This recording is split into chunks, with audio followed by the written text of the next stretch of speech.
have great esteem needs, and they need to get that esteem hit from external sources. So they don't just exploit people, they'll exploit their positions of power. If they're really good at manipulation, they'll be able, which most narcissists are, they'll be able to get other people to do their bidding for them. Yeah. Mm-hmm. This idea of exploitative behavior, it definitely does tie into manipulative behavior. Influence and manipulation use the same tools and the same strategy. Mm-hmm. The only difference between the two is intention. When I've observed these actions happening by narcissists, I am shocked that somebody could do that. Yes. Because I come from a place that, yeah, okay, I can see how that's gotten them to be the biggest loser or to be the biggest winner, but I can't believe they would treat another human being like that.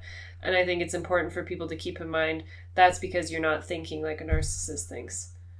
Because they're not thinking about it that way. Right. And we don't encourage you to think the way a narcissist thinks either. I know what you're saying. Yeah, it's so hard to wrap your head around, what's happening. And this is why I say all the time, you don't know how to deal with something until you know what you're dealing with. Yeah, because when you see it, and you see them doing that and causing all that harm, you think, well, they couldn't, because through your filter, you couldn't possibly see why somebody would do that, ultimately. Exactly. When you're seeing all the pain along the way. So then you start questioning yourself to see if you're actually seeing it appropriately, which is ultimately why they can keep doing it, because good people don't believe that that's possible. Yes. Or you're trying to find the evidence to justify their sort of ill behavior, right? Of like, oh, well, that's so bananas that somebody would treat another person that way. Or say, so I'm obviously missing something. Something else must have happened. Like you're just trying to put them into an empathetic, kinder box. Yes. Welcome to the Neonarcissism podcast, hosted by emotional intelligence specialists Kim and Jackie of Element Q, alongside strategic psychotherapist Brad Kaufman. Hello and welcome back to the Neonarcissism podcast. We will continue on with our traits from the DSM manual talking about narcissism. And we are on trait number 6. Narcissists are interpersonally exploitative. So what does that mean? Taking advantage of others to achieve his or her own ends. Again, I think people have probably witnessed this. If you're listening to this podcast, likely you have an interest in narcissism and how that's impacted you, and you've probably seen this. This sort of taking advantage or using people as resources for their own gain, in whatever that looks like. And to fulfill their fantasies. Yes. Which they think is reality. Right. Yeah. But it's really a giant fantasy. Interpersonally exploitative. Mm-hmm. So achieving, that can look as like actually achieving in work success, right? Or I think this can also be in achieving not necessarily personal relationship success, but a picture that they have achieved a personal relationship success. Yes. Because they don't have the internal mechanisms to actually have it in real life. Mm-hmm. So it's about creating the picture of it. Mm-hmm. And then also just achieving filling that gap and that hole that they need filled. And a lot of times the exploitive behavior is so deeply demanding and desperate. Mm-hmm. And anybody who's been in it will recognize how desperate they will become. And so they'll use whatever they can. Again, it goes back to this whole supply idea. Now, have we ever really explained what supply is? I don't think so. No, that's great. Let's take the opportunity. Yeah. Mm-hmm. So, and maybe we have, but let's just touch on it again. This idea of esteem supply, or they have great esteem needs, and they need to get that esteem hit, is what I call it, the esteem hit from external sources. So they can feel good about themselves because they're so mood-based, and their identity and their experience is so mood-based. They really do have to become exploitive in the way that they go about achieving that supply. And a lot of times, people will get themselves in trouble in the way that they go about doing it. At least at work, a lot of them will actually face disciplinary consequences for what they're doing. I've worked with a lot of individuals, mostly females, that have experienced narcissistic abuse within the workplace, where certain guys think that they should be able to get away with certain things. Again, this is tying into that entitlement side of things, but they will exploit their position of power even. So they don't just exploit people, they'll exploit their positions of power. Luckily, at least there's some labor laws that stand into place and say harassment, no, actually you can't do that. Thank goodness those are in place. But, you know, at the personal level, what does somebody do? There's no HR to turn to. There's no complaints really department.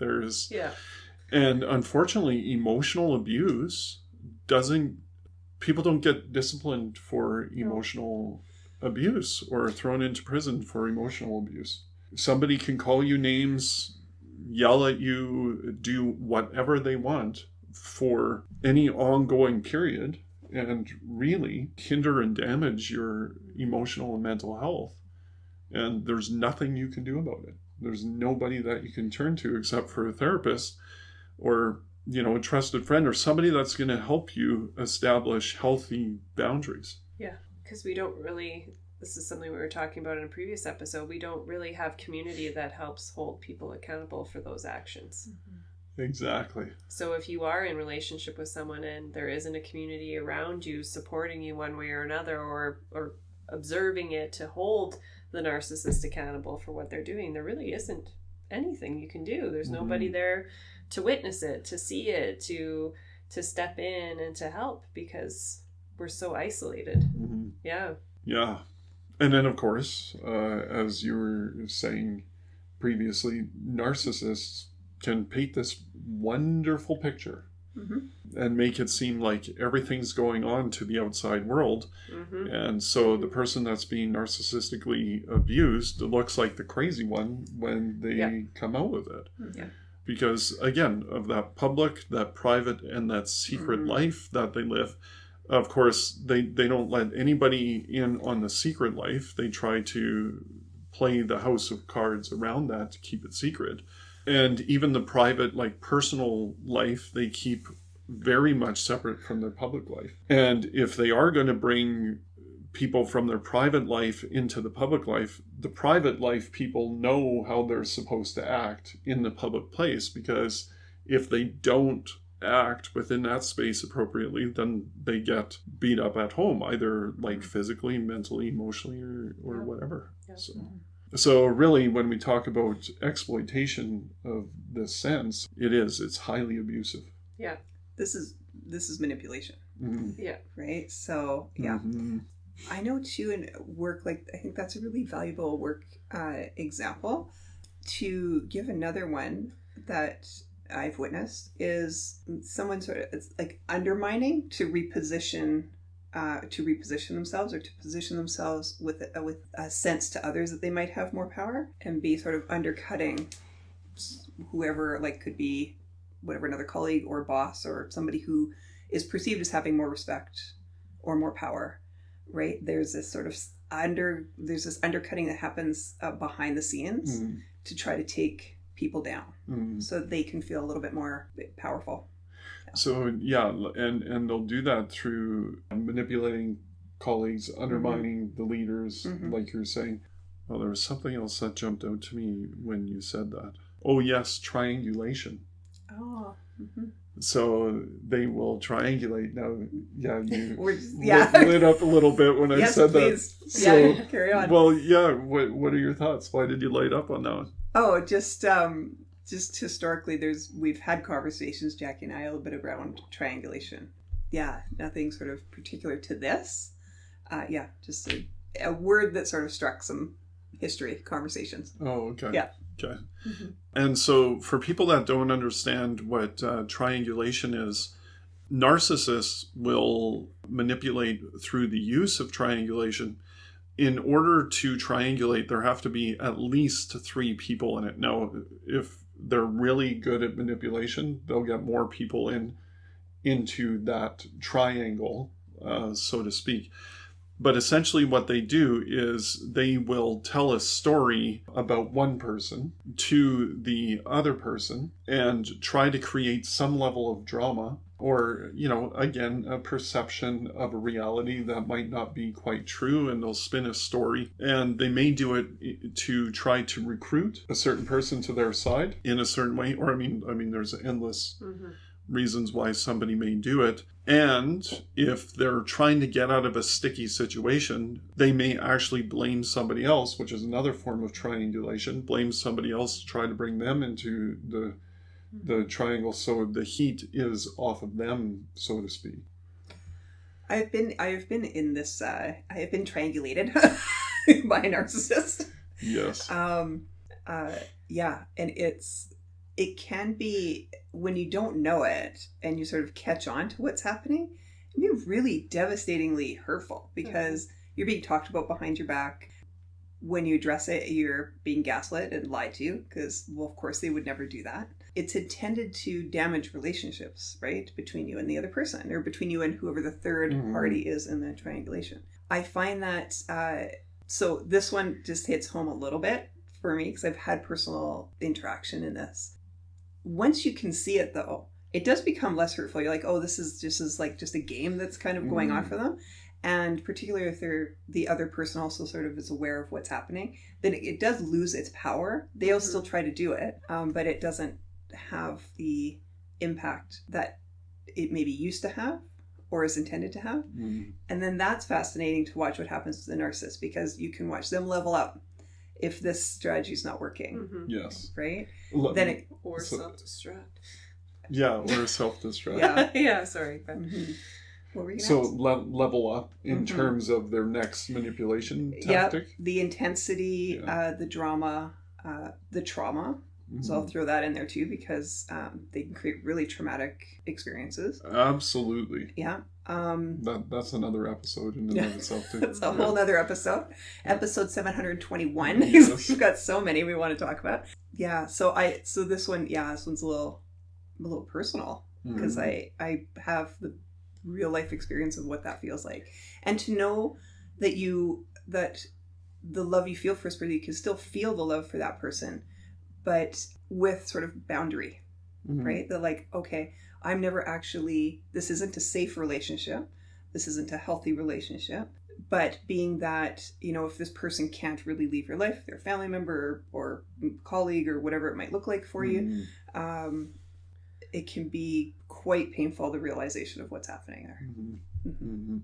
So, and I like how you say that too. There has to be conditional boundaries within every relationship, despite unconditional love. And a lot of people don't realize that there is a key distinction between those two things. So you can love somebody unconditionally, and a lot of people, like even in my personal experience, like you can love unconditionally. But you realize that if you don't set the boundaries, that you're just going to get destroyed. And two, adding to the triangulation piece of things, if they're really good at manipulation, they'll be able, which most narcissists are, they'll be able to get other people to do their bidding for them. Yeah, this idea of exploitative behavior, it definitely does tie into manipulative behavior. Now, of course, we all have influence over each other. You can't go through life without influencing another person. And we can intentionally influence people. The only difference, believe it or not, in my studies, what I've recognized is influence and manipulation use the same tools and the same strategy. The only difference between the two is intention. That's a really important point to make, though. Yeah. Because a lot of people will wonder, oh, did I impact that person or cause that person to act in a certain way? That's okay, right? We do that all the time. But yeah, what is the intent? Is it I win, you win, we all win type thing? Yeah. Or is it the narcissist wins and everybody else loses? Or I lost, so you need to lose even more than Well, I did. that is a good point too. Yeah. I think that's a really valid point, because the narcissist might lose, but they can't be the biggest loser. They can't be the biggest loser. No. Somebody else has got to lose more. Yeah. And then we're back into triangulation at that point, because if they're going down, they're going to take as many people down with them. They can with them. I think you and I were caught in that together. Yeah. Yeah. Where someone was down a notch and took both of us down even further. Yeah. Ironically, this also gives a narcissist supply. For them not to feel alone, for them to feel like they're going down, but they can beat somebody down lower than where they're currently at. Yeah. It's pretty yucky. As we've said before, complicated. Everybody loses anyway. Yeah, but this is why we're motivated to bring this information to light, because it is complicated and it can get murky. So to be able to really speak about it and try to pull those threads apart, so you can really see what's going on and have some personal understanding of yourself and what's happening. We're hoping super helpful. Just to add to it, they will exploit any sensitivity. This is the thing, they're really good at mining into a person to understand what their trigger points are, what their sensitivities are, what their traumas are, like you're talking about, and literally leverage those. In my experience, the way my traumas were used against me, it's unbelievable. You kind of carry a lot of people who are in narcissistic abuse will carry, or exploitation, will carry it silently, because they know that if they expose it, it's only going to be so much worse for them. That's why, unfortunately, the extreme nature of the narcissist requires extreme action on the person that's being abused by them, which is why it takes a lot of people a lot of time to get out of it. So, it's not an overnight process. No. The research shows that there's a very high return rate. Yep. Because again, the narcissist will love bomb, pull the person back in, get them try to get them back on top of the pedestal, feeling great, and then, devalue them and discard them again. And that cycle will continue a number of times until people can no longer manage the abuse or deal with it. So, when I've observed these actions happening by narcissists, I am shocked that somebody could do that. Yes. Because I come from a place that, I can see how that's gotten them to be the biggest loser or to be the biggest winner, but I can't believe they would treat another human being like that. And I think it's important for people to keep in mind that's because you're not thinking like a narcissist thinks. Because they're not thinking about it that way. Right. And we don't encourage you to think the way a narcissist thinks either. I know what you're saying. Yeah, it's so hard to wrap your head around what's happening. And this is why I say all the time, you don't know how to deal with something until you know what you're dealing with. And hopefully as we continue with these talks, it will become more and more apparent how the psychology of a narcissist works, and how you have to use your own psychology through the understanding of what you're dealing with in order to deal with it appropriately. Yeah. So, but yeah, you're right. It's hard. It's like your brain just cannot comprehend, and this is what creates even more kind of cognitive dissonance. Yes, exactly. Right. Yeah.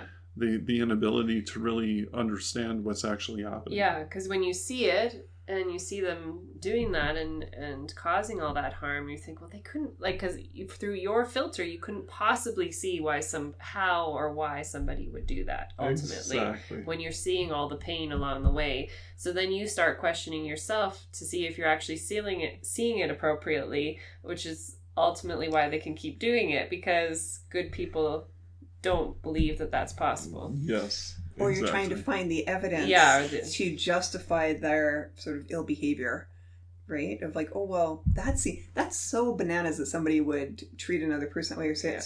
So I'm obviously missing something. Something else must have happened. Like you're just trying to put them into an an empathetic, kinder box Yes. than they live in. Yeah. An empathetic, kinder box than they live in. That is so well said.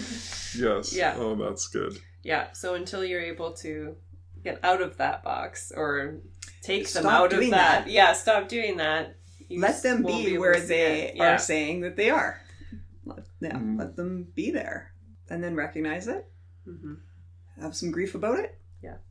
And make some decisions. Yeah, that's where those conditional boundaries, ultimately, to be healthy in life, we all need deal breakers for certain relationships or certain interactions, to see them in the box that they're in. Now, from a lens of reality, we try to bring a rational understanding of things, and we think that if we can just shed the light onto the truth, that we can pull them out of the box. Mm-hmm. But they don't want the light of truth. No. And they just fight it even more at that point. And that can feel really devastating. Oh, yeah. And it can feel like crazy making. Mm-hmm. Like you're saying, like you try to understand, like how can they not just take this reality and apply it to their life in a meaningful or useful, helpful way? And they just seem not to be able to do it. Nope. And how dare you for bringing that up? It does feel like that too, right? Like our listeners, well, if you've done that, it feels exactly like that. It feels like sort of like a how dare you? Like how dare you question me? Mhm. Yeah. Right? Or bring that up. And along the lines of questioning, through our rational minds and the lens of empathy, you're actually trying to understand them. Yep. Yeah. And so when you seek understanding, again, that puts them in an instant place of self-awareness, and they have to speak their reality out loud. To me, what I've observed, I think they know the truth really deep down. They're just really good at, shoving it down there. And so if they have to speak the truth, or they have to speak their reality, then they run into that cognitive dissonance, because at some level they have to know, well, again, this is open for Open for debate. or at least discussion, Again, right? the line, it's not a lie if you believe it, right? So Well, that's the thing. And I do think that's where, again, that sort of like, how dare you, sir? Like, bring this up to me, right? Because you will see them, especially, I mean, I think I get what you're saying is why you suspect they know. Because you get an elevated response, right? And typically, if somebody says something to a person that is completely off the mark, you don't really have much of a response. You're just like, oh, okay, this is just maybe a misunderstanding or whatever, and you sort of clean it up and fix it. But when you bring behavior up to a narcissist and you're accurate, you'll get an elevated response. Ooh, yeah. And you'll get an elevated response, and you'll also get a lot of distraction, excuses, gaslighting, so that it's your fault for bringing it up. Yeah. Oh, yes. And you always sort of whatever, or you always fill in the gap. Yeah. You always call me on this. Yeah. And if you go to correct it, they'll blame you for interrupting them, where you're just saying, no, I just want to be more, I like that word, accurate. Let's just be accurate and truthful in the way that we talk about this circumstance, situation, or experience based on facts. Yeah. Let's just break it down to the most basic facts. But if you do that, it's like they just squirm out of it. And like you're saying, they'll do it in any of those ways, and they'll become exploitive. You likely won't make it through the conversation. No. Right? No, like, it will take such wild turns that you'll never actually make it through the conversation. You'll be destroyed by the end of it, really. This is where I always like to remind people, you don't know what you're dealing with, or you don't know how to deal with something until you know what you're dealing with. See you next time.